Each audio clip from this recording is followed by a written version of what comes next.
Hello student, मैं Vipin sir आप लोगों के बीच लेट्स लर्न विथ विजय भारती पे रेशियो के कुछ क्वेश्चंस लेके आए हैं। जो कि क्वेश्चंस है आपको कि ए का अनुपात बी के साथ 7:9 है। इसको लिखेंगे ए अनुपात बी जो है यह है 7:9। फिर जो आगे दिया गया है क्वेश्चन में वह दिया गया है बी का अनुपात सी के साथ जो है वह 5:7 है। बी का सी के साथ क्या है तो 5:7 है। और यहाँ पे हमसे पूछा जा रहा है कि ए का अनुपात सी के साथ जो होगा वह क्या होगा, ये हमें ज्ञात करना है। तो देखिए इसको आसानी वे में हम कर सकते हैं। कैसे करेंगे तो यहां से हम लिखेंगे ए बाई बी गुने में बी बाई सी। तो यहां से हम ए और बी को जिस फॉर्म में लिखे उसी तरह से इसके रेशियो को लिखेंगे तो 7/9 इंटू 5/7। यहां से 7 से 7 कैंसिल हो जाएगा और b से b कैंसिल हो जाएगा। तो आपको जो है क्या आ जाएगा a by C equal to 5/9। अतः हम कह सकते हैं a का अनुपात c के साथ जो है वह 5:9 का है। इसी क्वेश्चन को एग्जाम हॉल में हम इतना सॉल्व नहीं करेंगे, डायरेक्ट हम देखेंगे कि किसके साथ किसका रिलेशन है। तो पहले के साथ आखिरी वाला का रिलेशन पूछा जा रहा है, यानी हमको ध्यान में होना चाहिए ये बात कि दोनों रेशियो वैल्यू को क्या करना है, आपस में गुना करना है। तो यहां से हम गुना कर लेंगे, यहां से क्या हो जाएगा 5/9 जो कि क्या होगा a रेशियो c होगा 5/9। इस तरह से आई होप फर्स्ट क्वेश्चन आप आसानी से समझ गए होंगे। इसी तरह से हम सेकेंड क्वेश्चन को देखेंगे कि सेकेंड क्वेश्चन जो मेरा है वह सेकेंड क्वेश्चन क्या है। यह जो क्वेश्चन था आपका क्वेश्चन नंबर फर्स्ट था। अब हम सेकेंड क्वेश्चन को देखते हैं।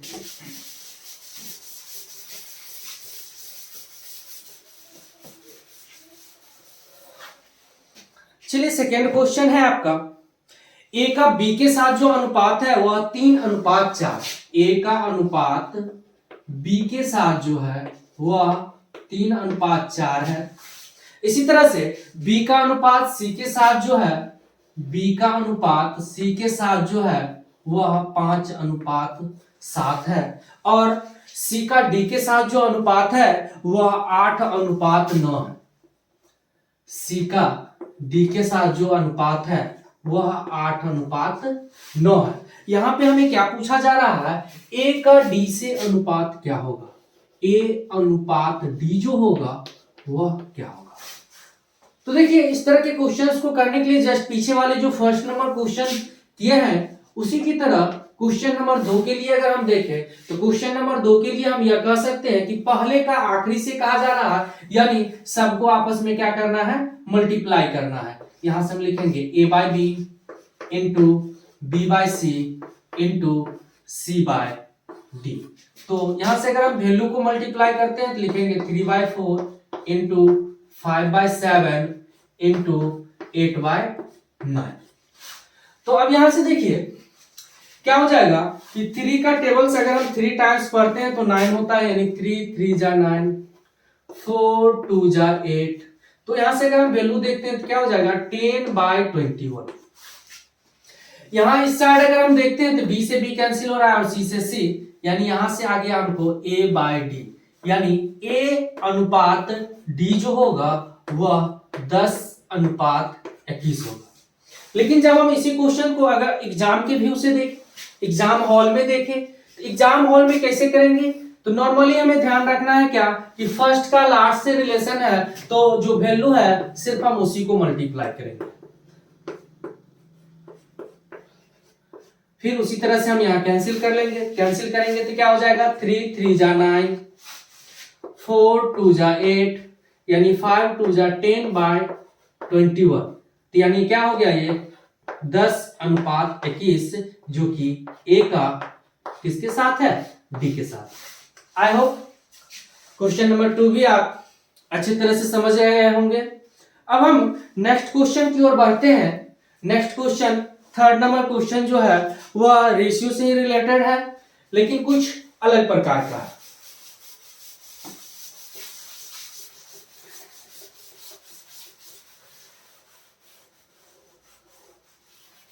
तो देखिए क्वेश्चन नंबर थर्ड में आपको दिया गया है ए के साथ बी का अनुपात है, बी के साथ सी का अनुपात है, सी के साथ डी का अनुपात है, और यहाँ पे पूछा जा रहा है ए बी सी और डी का अनुपात आपस में क्या होगा। यानी ए का अनुपात बी के साथ, बी का अनुपात सी के साथ, सी का अनुपात डी के साथ, और यहाँ जो हमसे क्वेश्चन किया जा रहा है वह किया जा रहा है ए अनुपात बी अनुपात सी अनुपात डी जो होगा यह क्या होगा, यह क्या होगा। तो देखिए आइए देखते हैं। तो ए के साथ बी का जो अनुपात है वह 3:4 का है। ए के साथ बी का अनुपात 3:4 का है। इसी तरह से बी का अनुपात सी के साथ जो है वह 5:6 का है।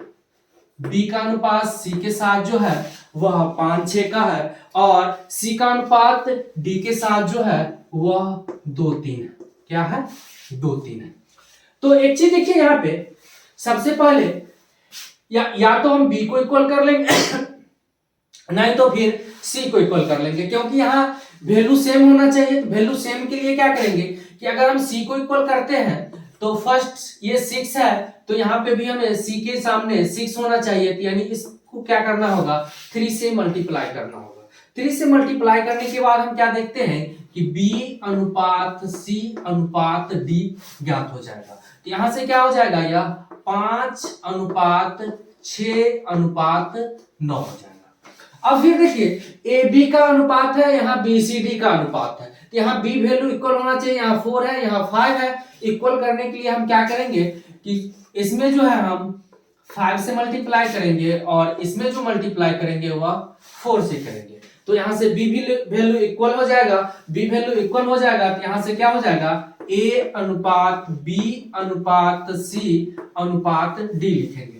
तो देखिए 5 से मल्टीप्लाई करेंगे तो 15 हो जाएगा, फिर 5 से मल्टीप्लाई करेंगे तो 20 हो जाएगा। अब यहाँ देखिए 4 से मल्टीप्लाई करने पे 20, जो कि बी का वैल्यू हम ऑलरेडी लिख चुके हैं। सी के लिए लिखेंगे 24 हो जाएगा और डी के लिए लिखेंगे 36 हो जाएगा। इस तरह से जो है हम क्या कर सकते हैं, ए बी सी और डी में जो है हम रिलेशन प्राप्त कर सकते हैं। यहाँ से ए अनुपात बी अनुपात सी अनुपात डी जो होगा वह 15:20:24:36 होगा। इस तरह से जो भी अनुपात के क्वेश्चन होंगे हम सारे क्वेश्चंस को जो है कर लेंगे। ये आपका जो क्वेश्चन नंबर था ये क्वेश्चन नंबर 3 था। अब हम नेक्स्ट क्वेश्चन की ओर बढ़ते हैं। नेक्स्ट क्वेश्चन जो मेरा है वह 4 नंबर क्वेश्चन की ओर चलते हैं। यह भी रेशियो से ही रिलेटेड है। फाइनल रेशियो यहाँ लिखना है।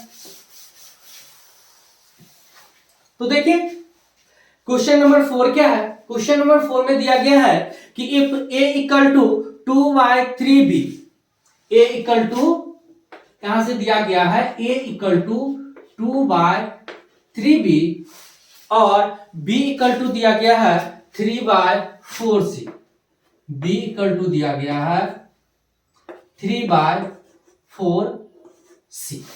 तो देखिए यहां से हमें रिलेशन लिखना है किसके साथ, ए के साथ सी का रेशियो क्या होगा। तो सबसे पहले हम ए बी और बी सी का रिलेशन देखेंगे। तो हम यहां से लिख सकते हैं ए बाय बी, क्योंकि बी यहां मल्टीप्लाई में इस साइड लाएंगे डिवाइड में हो जाएगा 2/3 हो जाएगा।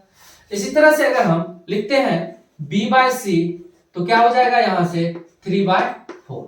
अब देखिए अगर दोनों को हम आपस में मल्टीप्लाई करते हैं तो आपस में मल्टीप्लाई करने से हमें क्या होता है, सो देखिए A by B into B by सी।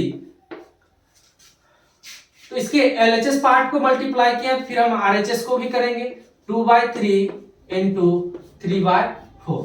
यहां से क्या होगा 3 से 3 कैंसिल हो जाएगा और 2 से 2 2 जा 4, तो और यहां b से b कैंसिल हो गया। तो इस तरह से हम क्या लिख सकते हैं, तो a बाय सी जो होगा वह 1/2 के इक्वल होगा। और हमसे जो क्वेश्चंस किया जा रहा है यहाँ पे कि a अनुपात c जो होगा वह क्या होगा। तो देखिए a बाय सी हमको क्या आ गया 1/2, तो a अनुपात c जो होगा वह 1:2 हो जाएगा। आई होप क्वेश्चन नंबर 4 समझने में कहीं से कोई परेशानी नहीं हुई होगी। इसी तरह से हम नेक्स्ट क्वेश्चन को भी हम देख सकते हैं, जो कि नेक्स्ट क्वेश्चन मेरा जो है वह क्वेश्चन नंबर 5 है। बहुत ही इजी क्वेश्चन है, वैल्यू पुटिंग से है, रेशियो का ही है, इसको भी ध्यान से समझिएगा। जो कि इस तरह के क्वेश्चंस अभी एग्जाम में कंटिन्यू पूछे जा रहे हैं। तो देखिए क्वेश्चंस है, if a is to b equal to 3:5 then find the value of 6a plus 5b is to 3a plus 4b। यानी यहां पे दिया हुआ क्या है आपको, a is to b। Question number 5, question number 5 में आपको दिया गया है a is to b, यानी a अनुपात b जो है वह दिया गया है 3:5। और आपसे जो पूछा जा रहा है वह क्या पूछा जा रहा है, 6a प्लस 5b का अनुपात जो होगा वह 3a प्लस 4b के साथ क्या होगा, 3a प्लस 4b के साथ क्या होगा। देखिए बहुत ही आसान है, जब भी इस तरह का क्वेश्चन नजर आए तो a की जगह पर 3 वैल्यू लीजिए, b की जगह पर 5 लीजिए। ऐसा क्यों, अनुपातिक राशि को हम छोड़ के इसीलिए चलेंगे क्योंकि फिर से अनुपात लिखना है। जब पुनः अनुपात लिखना होता है तो अनुपातिक राशि जो होती है वह कैंसिल हो जाती है। तो यहां से हम डायरेक्ट लिखेंगे क्या, 6 × 3 प्लस 5 × 5 अनुपात 3 × 3 प्लस 4 × 5। तो हम यहां से लिख सकते हैं 18 प्लस 25 का जो अनुपात होगा वह 9 प्लस 20 के साथ होगा। तो इस तरह से हम लिख सकते हैं क्या, 43:29, यानी 6a प्लस 5b का अनुपात 3a प्लस 4b के साथ जो होगा वह 43 और 29 का होगा। यही क्वेश्चन अगर एग्जाम में आता है, एग्जाम हॉल में हम सॉल्व कर रहे होते हैं तो कुछ इस तरह से करेंगे, ध्यान दीजिएगा। डायरेक्ट हम क्या बतलाए कि डायरेक्ट वैल्यू पुट आउट करेंगे तो इतना सॉल्व करने की कोई जरूरत नहीं है, कि एग्जाम में जितना जल्दी आप कर सकते हैं। और छोटा वैल्यू का यहाँ मल्टीप्लाई है, 3 को 6 से मल्टीप्लाई करने पे क्या हो जाएगा 18, फिर 5 को 5 से मल्टीप्लाई करने पे क्या हो जाएगा 25। इसी का अनुपात किसके साथ लिखना है, 3a प्लस 4b। तो यहां से क्या हो जाएगा 3 3 जा 9 और 4b है तो यहां से 20 हो गया। डायरेक्ट हम यहां से लिखेंगे 43:29, जो कि मुश्किल से 2 से 3 सेकंड में इस तरह से आप एग्जाम हॉल में इस क्वेश्चंस को कर सकते हैं। आई होप सारे क्वेश्चन आप लोग अच्छे से समझ रहे हैं। और नेक्स्ट क्वेश्चन समझने के लिए आप वीडियो में कंटिन्यू बने रहिए। नेक्स्ट क्वेश्चन 6 नंबर क्वेश्चन होगा। आज के सीरीज में हम टोटल 13 क्वेश्चंस के साथ आए हैं। 6 नंबर क्वेश्चन है आपका। 6 नंबर जो क्वेश्चन है वह दिया गया है, the third proportion of two numbers 9 and 24 is, यानी थर्ड प्रोपोर्शन क्या होगा। तो थर्ड प्रोपोर्शन को सबसे पहले समझिए। थर्ड प्रोपोर्शन यानी तृतीय अनुपाती। तृतीय अनुपाती क्या होता है उसको समझिए। जैसे a और b गिवन है ना, a और b क्या है, गिवन है। इसका एक रिलेशन होता है, a के साथ जो b का अनुपात होगा समानुपात, वह b का अनुपात जो है, जो तृतीय अनुपाती फाइंड करना है। यानी मान लीजिए तृतीय अनुपाती आपका c है तो यह c क्या होगा। तो देखिए यहां से हम इसको क्या लिख सकते हैं, a/b इक्वल टू b/c। यहां से अगर हम क्रॉस मल्टीप्लिकेशन करते हैं तो ac इक्वल टू हो जाएगा b², जो कि c यानी तृतीय अनुपाती c इक्वल टू क्या हो जाएगा b²/a। जो कि हमें 6 नंबर जो आपका क्वेश्चन है उस क्वेश्चन में दिया गया है कि a और b जो है 9 और 24 है। 6 नंबर क्वेश्चंस के लिए जो हमको लिखना है तृतीय अनुपाती, उसके लिए जो नंबर्स है वह एक 6 है और दूसरा नंबर जो है 24 है। सॉरी, क्वेश्चन नंबर 6 है ना कि नंबर्स 9 और 24 है। क्या है, 9 और 24 है। तो 9 और 24 है, नंबर्स जो दिया गया है वह 9 और 24 दिया गया है। तो 9 और 24 के लिए हम क्या लिखेंगे, तो अब यहां से देखिए a और b दिया गया है, यानी थर्ड प्रोपोर्शन लिखना है। थर्ड प्रोपोर्शन जो होगा आपका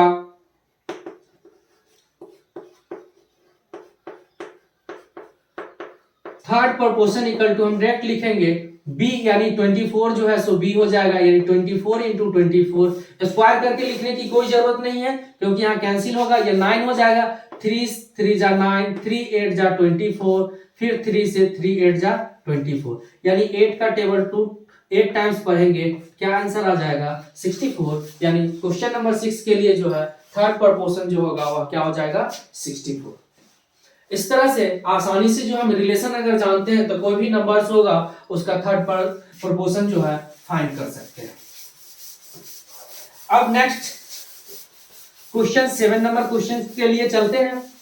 7 नंबर क्वेश्चन क्या है सबसे पहले उसको देख लेते हैं। 7 नंबर क्वेश्चन दिया गया है the fourth proportion of 12, 14 and 24, यानी 3 नंबर्स दिया गया है उसका फोर्थ प्रोपोर्शन निकालना है, यानी क्वेश्चन नंबर 7 के लिए। तो देखिए क्वेश्चन नंबर 7 के लिए सबसे पहले हम रिलेशन जान लेते हैं। अगर कोई 3 नंबर ए बी सी दिया हुआ हो तो फोर्थ प्रोपोर्शन यानी वहां पे क्या है आपको डी फाइंड करना है। क्या फाइंड करना है? डी। इसमें एक रिलेशन देख लीजिए। रिलेशन हम इस तरह से कुछ लिखते हैं, ए का अनुपात बी से होगा समानुपात यह सी का डी के साथ होगा। यहाँ पे हमें क्या है कि हम लिख सकते हैं a बाय बी जो होगा वही होगा क्या c बाय डी होगा, c बाय डी होगा। तो यहां से देखिए अगर हमें क्या फाइंड करना है? d फाइंड करना है। यहां से अगर हम क्रॉस मल्टीप्लिकेशन दिखाते हैं तो a into D equal to b into C हो जाएगा, अर्थात हम कह सकते हैं d का जो वैल्यू होगा b और c के गुणनफल में a से भाग करने पे प्राप्त होगा। तो इस तरह से 7 नंबर क्वेश्चंस में तो जो नंबर्स दिया गया है वह है 12, 14 और 24। तो B और C, यहां से क्या नंबर दिया गया है आपको? 12 है, 14 है और 24 है। तो देखिए जो फर्स्ट नंबर होता है वह A होता है, उसके बाद वाला B होता है, उसके बाद वाला C होता है। यहां पे हमें क्या फोर्थ प्रोपोर्शन फाइंड करना है। फोर्थ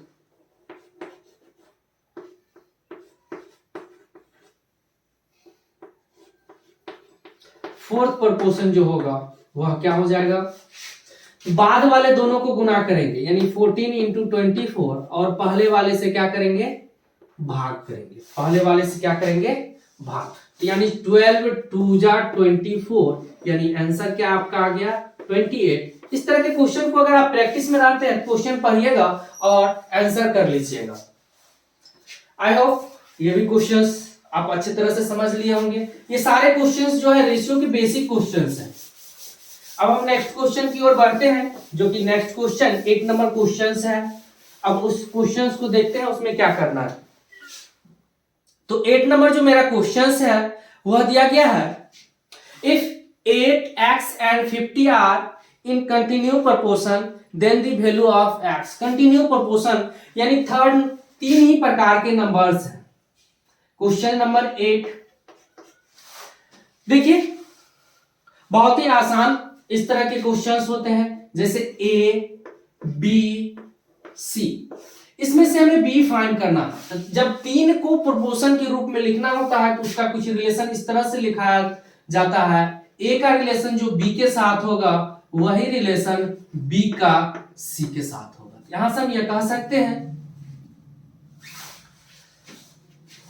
कि A बाय बी जो होगा वही B बाय C होगा। यहां से हम क्रॉस मल्टीप्लिकेशन से ये देखते हैं कि A इंटू सी जो होगा वह B स्क्वायर के बराबर होगा।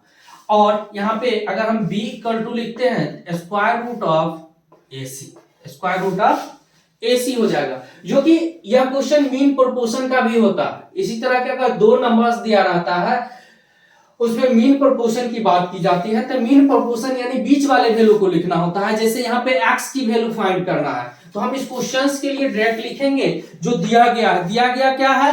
8 है, x है और 20 है। 8 है, x है, सॉरी 20 नहीं 50, क्या है 50। तो यहां देखिए x इक्वल टू हम डायरेक्ट लिखेंगे स्क्वायर रूट ऑफ 8 इंटू 50।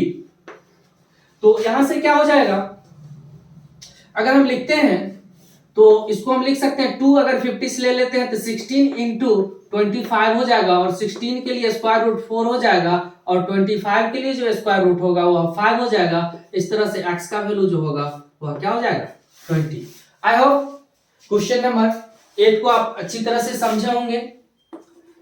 इसी तरह से आपका जो नेक्स्ट क्वेश्चन है सेम इसी पे आधारित है, मीन प्रोपोर्शन का। जब भी मीन प्रोपोर्शन होता है तो मीन प्रोपोर्शन में क्या होता है, दो वैल्यू दिया रहता है, ए और बी, दो प्रकार के वैल्यू दिए हुए रहते हैं, ए और बी। तो वहां से जो है फिर हम मीन प्रोपोर्शन को फाइंड करते हैं। तो मीन प्रोपोर्शन में जैसे यहाँ पे एक्स फाइंड किए हैं, सेम कंडीशन में मध्य समानुपाती बराबर जो होता है रूट अंडर ए बी होता है, रूट अंडर ए बी होता है। यहां से हम इसी के अकॉर्डिंग उसके फॉर्मूला को भी लाते हैं। तो ये आप समझ ही गए क्वेश्चन नंबर 8 में। तो क्वेश्चन नंबर 9 में हम डायरेक्ट लिखेंगे। क्वेश्चन नंबर 9 के लिए जो हम लिखेंगे वह डायरेक्ट लिखेंगे मध्य समानुपाती बराबर यानी मीन प्रोपोर्शन बराबर मीन प्रोपोर्शन इक्वल टू जो होगा वह स्क्वायर रूट ए इंटू बी होगा। तो देखिए यहाँ पर जो वैल्यू है वह वैल्यू आपका क्या दिया गया है 9 नंबर क्वेश्चन में 36 और 9 है। क्या है 36 है और 9 है। तो इस तरह से हम लिख सकते हैं 36 के लिए स्क्वायर रूट 6 होगा और 9 के लिए 3। इस क्वेश्चन का आंसर क्या हो जाएगा 18। इस तरह के जो भी क्वेश्चंस होते हैं बिना पेन उठाए एग्जाम हॉल में बनते हैं, क्योंकि इस तरह के क्वेश्चन में 36 और 9 नजर आया, दोनों का स्क्वायर रूट देख लीजिए, दोनों का स्क्वायर रूट देखिएगा 6 और 3, यानी आंसर क्या हो जाएगा 18। आई होप क्वेश्चन नंबर 9 को आप समझे होंगे, क्योंकि क्वेश्चन नंबर 9 जो है 8 से रिलेटेड ही था। अब हम आगे बढ़ते हैं नेक्स्ट क्वेश्चन की ओर। Question number 10।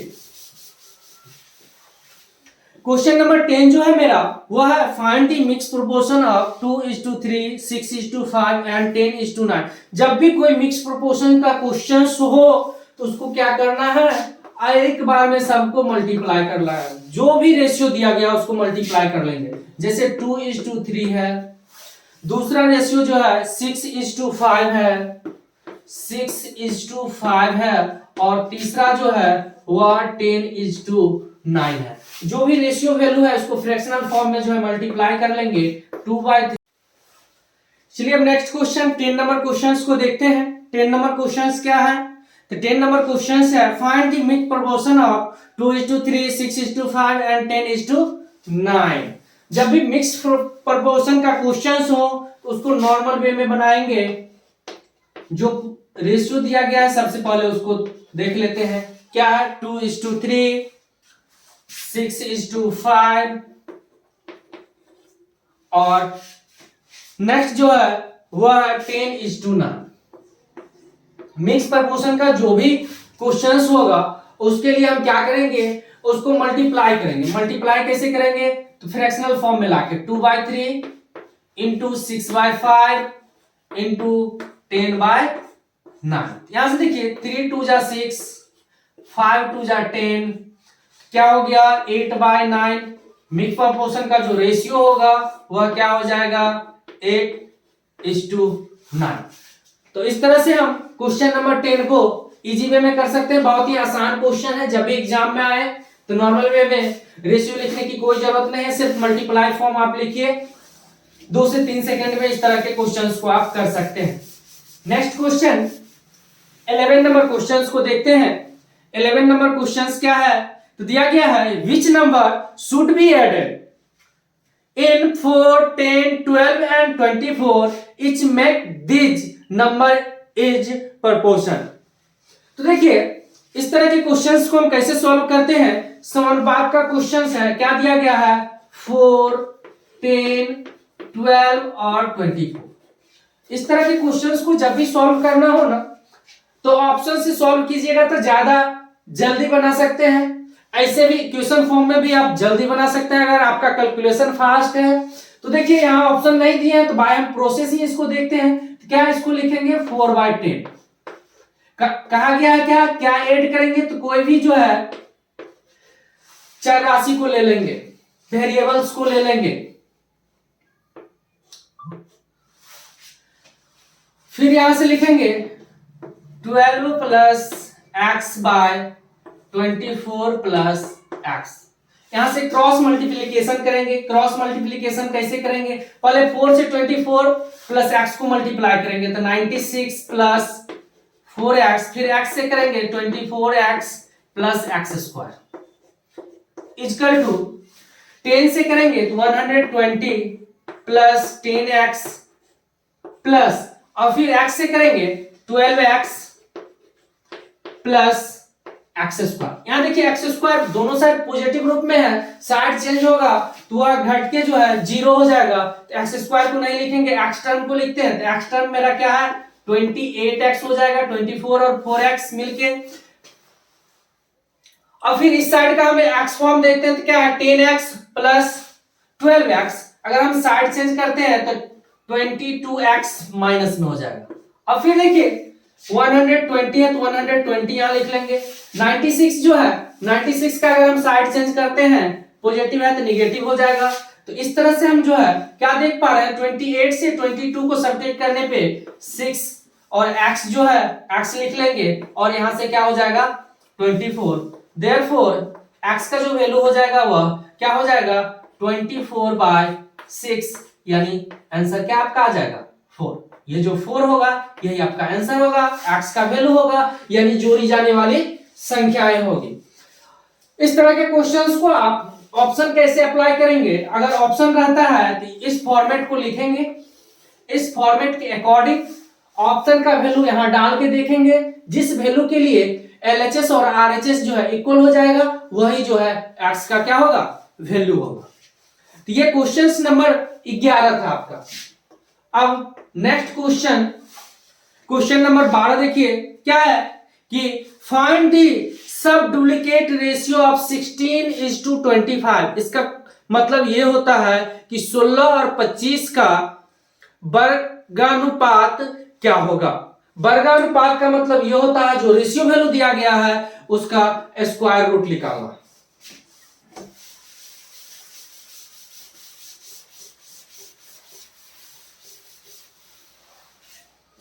तो देखिए क्वेश्चन नंबर 12 दिया गया क्या है 16:25। इसके लिए डायरेक्ट हम लिखेंगे इसका स्क्वायर रूट जो होगा वही आंसर होगा। तो 16 का स्क्वायर रूट जो होगा 4 होगा और 25 का जो होगा वह 5 होगा। इस तरह से इसका आंसर जो हो जाएगा 4:5 हो जाएगा। अब लास्ट क्वेश्चन 13 नंबर क्वेश्चन बहुत ही अच्छा क्वेश्चन है। इससे रिलेटेड हम 2 क्वेश्चंस कर चुके हैं। तो देखिए यहाँ पे क्या दिया गया है 2 संख्या ज्ञात करना है। अब वो दोनों संख्या के लिए जो है यहाँ पे दिया गया है मीन प्रोपोर्शन दिया गया है और थर्ड प्रोपोर्शन दिया गया है। तो देखिए सबसे पहले हम मीन प्रोपोर्शन को याद करते हैं। मीन प्रोपोर्शन ये क्या है, ये होता है स्क्वायर रूट जो नंबर्स होता है उसका मल्टीप्लाई होता है, 2 नंबर्स का प्रोडक्ट होता है। और थर्ड प्रोपोर्शन जो होता है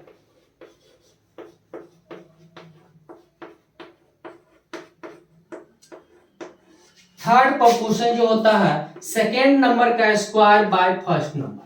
ये पीछे हम इस रिलेशन को दिखा चुके हैं। तो देखिए यहां से 2 इक्वेशन हमें प्राप्त होगा। क्या 2 इक्वेशन होगा? फर्स्ट इक्वेशन ये हो जाएगा square root of a into B जो होगा वह 12 होगा, क्योंकि क्वेश्चन में मीन प्रोपोर्शन जो है 12 दिया गया है। तो यहां से a इंटू बी हम लिख सकते हैं 144। तो हम यहां से कोई एक वैल्यू के लिए लिखना चाहें, अगर हम a इक्वल टू लिखते हैं तो a इक्वल टू लिखेंगे 144 बाय b। ये आपका इक्वेशन 1 हो गया। इसी तरह से थर्ड प्रोपोर्शन का एक इक्वेशन आएगा। थर्ड प्रोपोर्शन क्या है? तो थर्ड प्रोपोर्शन जो दिया गया है वह है बी स्क्वायर बाय ए। यह जो है थर्ड प्रोपोर्शन क्वेश्चन में दिया गया है 7, 6, 8 के इक्वल है। तो यहां से हम ये कह सकते हैं कि बी स्क्वायर जो होगा वह 7, 6, 8 इंटू ए के बराबर होगा। तो अब यहां से देखिए ए का वैल्यू हम क्या लिखे हुए हैं 144 बाय बी। तो ए का वैल्यू अगर हम यहाँ लिखते हैं तो हम यहां से क्या लिख सकते हैं, B square equal to 768 into 144 by B. तो यहां से क्रॉस मल्टीप्लीकेशन अगर करते हैं तो बी की इक्वल टू लिख सकते हैं 768 इंटू 144, यानी क्यूबिक रूट लिखना है। क्यूबिक रूट लिखना है, देखिए ये 12 का स्क्वायर है, देखते हैं ये 12 से डिवाइड हो रहा है, 12 6 जा 72 और 12 4 जा, हाँ डिवाइड हो गया, यानी यहां से 12 आ गया। 144 को भी हम 12 के ही फॉर्म में लिख लेते हैं। 64 के लिए क्यूबिक रूट अगर हम लिखते हैं तो देयरफॉर यहां से क्या हो जाएगा, b इक्वल टू 64 के लिए 4 हो जाएगा और 12 हो जाएगा, यहां से सेकेंड नंबर जो b होगा वह मेरा क्या आ जाएगा 48। यानी दो नंबर ज्ञात करना था जिसमें से एक नंबर जो है 48 हो गया। अब क्या करना है कि एक और जो नंबर है वह क्या होगा, तो उसको देखते हैं। तो देखिए रिलेशन है a is equal to 144 divided by b, तो हम यहां से लिख सकते हैं 144 बाई 48। तो यह 3 टाइम्स में कैंसिल हो जाएगा, तो यानी a इक्वल टू क्या हो गया 3। देयरफॉर यहां जो a और b नंबर्स हो गया वह क्या हो गया 3 और 48। तो इस तरह से हम आज 13 क्वेश्चंस के सीरीज के साथ आपके साथ जुड़े थे, जो कि ये 13 क्वेश्चंस आज हम आपको कंप्लीट किए हैं। इसी तरह से हम प्रत्येक चैप्टर का पहले हम बेसिक करा देते हैं, क्योंकि रेलवे ग्रुप डी की एग्जाम अभी होने वाली है, फिर आगे देखेंगे इससे हाई लेवल की क्वेश्चंस को।